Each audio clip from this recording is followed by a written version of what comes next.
Hi hello எல்லாருக்கும் வணக்கம். நீங்கள் பார்த்துக்கிட்டு இருக்கிறது டெக் வைப்ரேட். என்னோட பேர் அஸ்வின். ஸோ இன்றைக்கி வந்து பார்த்தீங்கன்னா ரொம்பவே ஃபேமஸான ஒரு கேமிங் மானிட்டர் பிராண்ட் அப்படின்னு சொல்லலாம் இப்போ ரீசெண்ட் டேஸில்.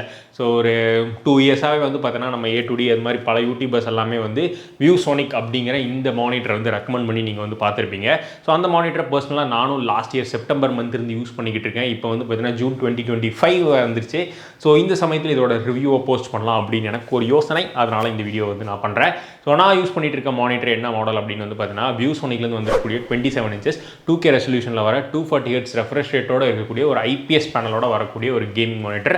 பர்டிகுலரான மாடல் தெரிஞ்சுக்கணும்னா டிஸ்பிளேல போட்டிருக்கேன். அதே சமயத்தில் கமெண்ட் செக்ஷன்லையும் Amazon லிங்க் கொடுத்துருக்கேன். ஸோ நீங்கள் அதை கிளிக் பண்ணி ஃபுல் ஸ்பெக்கிங் வந்து பார்த்துக்கலாம். இஷ்டம்னா நீங்கள் அங்கே வாங்கிக்கலாம். அப்படி இல்லை எனக்கு ஆஃப்லைன் ஸ்டோரில் தான் வாங்கணும் அப்படின்னா நீங்கள் காண்டாக்ட் பண்ண வேண்டியது டெக் வைப்ரேட். அதாவது நம்ம என்ன தான் காண்டாக்ட் பண்ணலாம். நீ கீழே டிஸ்கிரிப்ஷனில் அதுக்கப்புறம் கமெண்ட்லலாம் வந்து என்னோட வாட்ஸ்அப் அது மட்டும் இல்லாமல் என்னோட காண்டாக்ட் நம்பர் கொடுத்துருக்கேன். ஸோ உங்களுக்கு ஏதாச்சும் பிசி பில் பண்ணணும், அது சூப்பரான ஒரு ரேட்டில் பண்ணணும், உங்களுக்கு தேவையான பிசி வந்து பண்ணணும் அப்படின்னு நினச்சிங்கன்னா நீங்கள் தாராளமாக காண்டாக்ட் பண்ணலாம். இல்லை அப்படின்னா லலிதா ஜுவல்லர்ஸ் கிட்ட லைட்டாக கொஞ்சம் ஆட்டை போட்டிருக்கேன்.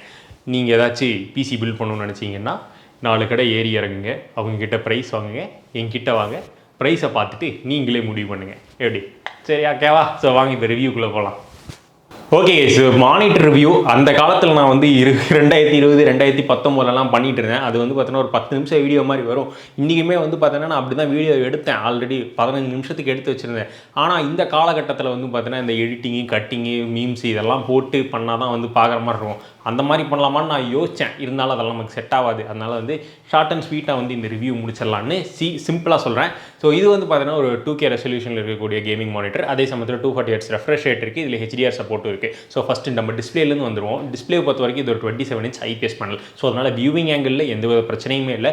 ரொம்பவே சூப்பராக இருக்குன்னு சொல்லலாம். ஆனால் இதில் ஒரு சின்ன ட்ராபேக் இருக்குது. என்ன அப்படின்னா பிளாக் ப்ளீடிங்னு சொல்லுவாங்க, இல்லாட்டி லைட் ப்ளீடிங்னு சொல்லுவாங்க. ஸோ அதுக்கு நிறைய டேர்ம்ஸ் எல்லாம் இருக்குது. ஸோ அந்த பிரச்சனை என்ன பிரச்சனை அப்படிங்கிறத இங்கே டிஸ்பிளேல வந்து போடுறேன். ஸோ உங்களுக்கு என்னென்னா பிளாக் வந்து பர்ஃபெக்ட் பிளாக்காக இருக்காது. அங்கங்கே வந்து பார்த்தீங்கன்னா ஸ்பாட்ஸாக வந்து கிரே ஸ்பாட்ஸ் மாதிரி வந்துடும். இதுக்கான காரணம் என்ன அப்படின்னா இவங்க மேனுஃபேக்சரிங்கில் இவங்களோட குவாலிட்டி இஷ்யூஸ், அதாவது QC அப்படின்னு சொல்லிட்டு ஒன்று பண்ணுவாங்க. ஒரு ப்ராடக்ட்டை மேனுஃபேக்சரிங் பண்ணதுக்கப்புறம் குவாலிட்டி செக் அப்படிங்கிறது வந்து பண்ணுவாங்க. ஸோ ஒரு பேட்சில் ஒரு 4 மானிட்டர் அது மாதிரி பண்ணுவாங்க. சின்ன சின்ன பிராண்ட்ஸு, மேபி பெரிய பிராண்ட்ஸ்லாம் பண்ணி தான் ஆகணும். ஒரு நல்ல மானிட்டர் ப்ரீமியம் செக்மெண்ட்டில் வாங்கும்போது இல்லை அந்த மாதிரி இஷ்யூஸ் இருக்குது அப்படிங்கும்போது அந்த மானிட்டரை கஸ்டமர் வந்து ரிப்போர்ட் பண்ணுறாங்க அப்படின்னா அவங்களுக்கு ரீப்ளேஸ் பண்ணி தரணும். ஆனால் வியூசோனிக் மாதிரியான இந்த பிராண்டில் உங்களுக்கு அந்த மாதிரி கிரே ஸ்பாட்ஸு இல்லை பிளாக் ப்ளீடிங் இருந்துச்சு அப்படிங்கும்போது உங்களுக்கு வந்து ரீப்ளேஸ் பண்ணி தரல.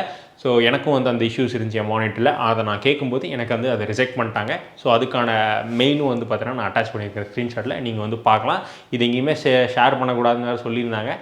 பரவாயில்ல, கேஸ் போட்டால் கேஸ் போட்டுக்கிட்டோம். உண்மையே தான் சொல்கிறேன். ஸோ இந்த பிராண்டை பொறுத்த வரைக்கும் நீங்கள் வாங்கும்போது கொஞ்சம் ரிஸ்க் ஃபேக்டர் வந்து ஜாஸ்தியாக இருக்குது.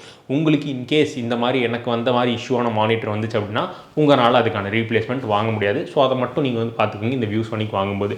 ஆனால் மித்தபடி டிஸ்பிளேயோட குவாலிட்டி வைஸ், அதோட பிக்சல்ஸ் வைஸ் எந்த அளவுக்கு இருக்குது, 2K ரெசல்யூஷனில் 27 உங்களுக்கு ரீடிங்கு அது மாதிரி இல்லாமல் ஏதாச்சும் படம் பார்க்குறீங்க இல்லை வந்து ரீடிங் பண்ணிட்டு இருக்கும்போதே ஸ்க்ரால் பண்ணுறீங்க, உங்களுக்கு எந்த அளவுக்கு ஸ்மூத்தாக இருக்குது அப்படின்னு வந்து கேட்டிங்கன்னா 240 Hzக்கான ஸ்மூத்னஸும் இருக்குது. அதே மாதிரி வந்து பார்த்தீங்கன்னா எங்கேயுமே டியர் கிடையாது.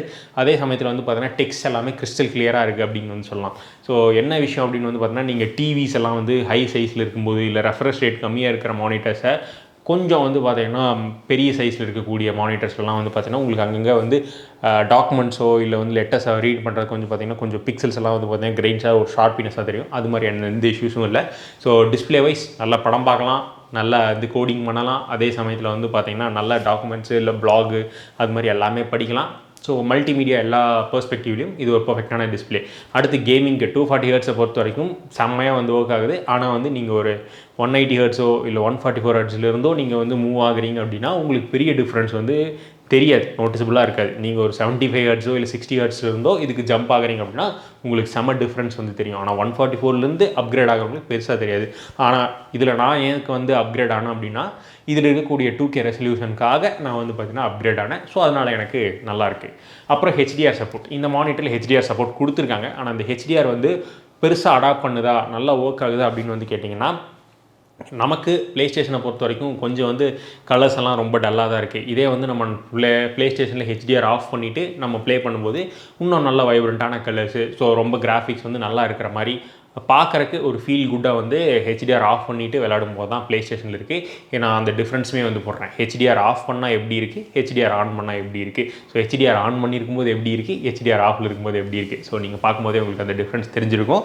ஸோ இப்படி தான் வந்து பார்த்தீங்கன்னா ஹெச்டிஆர் வந்து ப்ளே ஸ்டேஷனில் ஒர்க் ஆகுது. மோஸ்ட்டாக வந்து நான் ஆஃப் பண்ணி தான் விளாட்றேன்.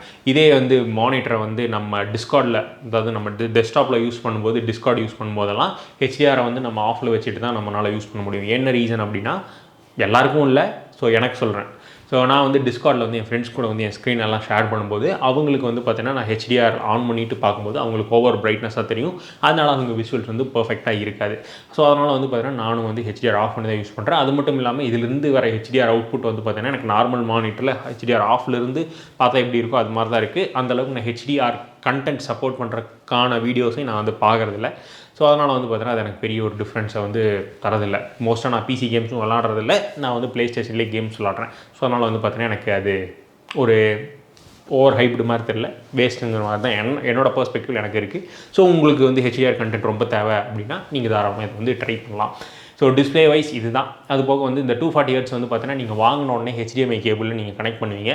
கனெக்ட் பண்ணும்போது HDMIயில் உங்களுக்கு 120 Hz வரைக்கும் தான் வரும். என்ன ரீசன் அப்படின்னா உங்கள் கிராஃபிக்ஸ் கார்ட்லேருந்து வரக்கூடிய HDMI போர்ட்டோடது 120 Hz வரைக்கும் தான் இருக்கும். 2.1 HDMI போர்ட் அவுட்புட் இருந்தால் மட்டும்தான் உங்களுக்கு 240 Hz வந்து வரும். அதுக்கு நீங்கள் வந்து அந்த கேபிளையும் யூஸ் பண்ணணும், 2.1 HDMI கேபிளையும் யூஸ் பண்ணணும்.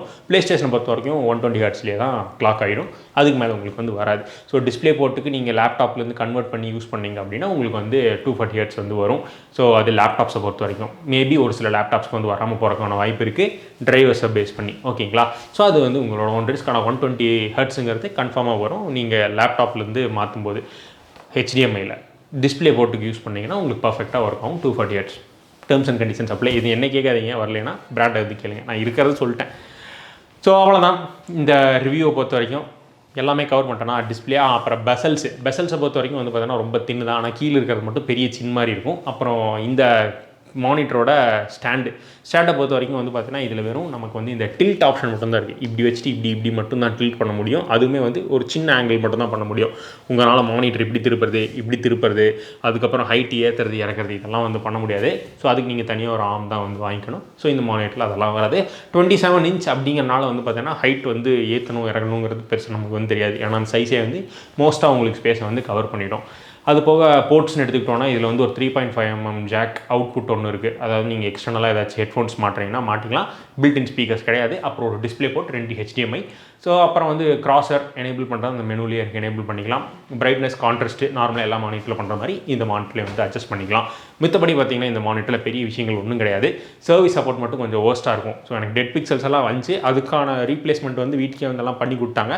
ஆனால் வந்து பார்த்தீங்கன்னா இந்த பிளாக் ப்ளீடிங்க்கு வந்து பார்த்தீங்கன்னா அவங்க எந்த விதமான ரெஸ்பான்ஸும் பண்ணல. ஸோ ரொம்ப ஒரு சொதப்பலான ஒரு ரெஸ்பான்சிபிள்னு சொல்லலாம். ஏன்னா நம்ம 22,000 ரூபாய் கொடுத்து ஒரு மானிட்டர் வாங்கியிருக்கோம், அதோட பிக்சர் குவாலிட்டிங்கிறது அப் டு த மார்க் இருக்கணும் அப்படின்னு நம்ம வந்து நினைப்போம். அது மட்டும் வந்து பார்த்தீங்கன்னா இதில் கொஞ்சம் வந்து பிரச்சனை. ஆனால் எல்லா மானிட்டர்லேயும் அப்படி வருதான்னு கேட்டால் இல்லை. ஃபஸ்ட்டு ஒரு மானிட்டர் வச்சுருந்தேன், சேம் பிராண்டு, வாரண்டிக்கு முன்னாடி சொல்கிறேன், அதில் நல்லா தான் இருந்துச்சு.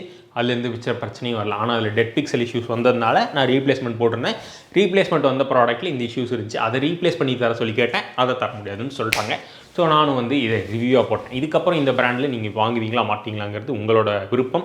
ஸோ அதனால் மறக்காமல் ஆஃப்லைன் ஸ்டோர்ஸில் ப்ரிஃபர் பண்ணி வாங்குங்க. இஷ்யூஸ் இருந்தால் அப்போவே அவங்ககிட்ட சொல்லி மாற்றி கொடுங்கன்னு சொல்லி நீங்கள் வந்து மாற்றிக்கலாம். இதை ஆன்லைனில் வாங்கினீங்க அப்படின்னா அமேசானில் ரிஜெக்ட் தான் பண்ணுறாங்க. ஸோ அதுக்கான லிங்க்கும் வந்து போடுறேன், ஒரு ஃபோட்டோவும் போடுறேன், ஒரு ரிவ்யூவும் ஒருத்தரோட போட்டிருக்கேன், செக் பண்ணி பாருங்கள், இங்கே வரும்னு நினைக்கிறேன்.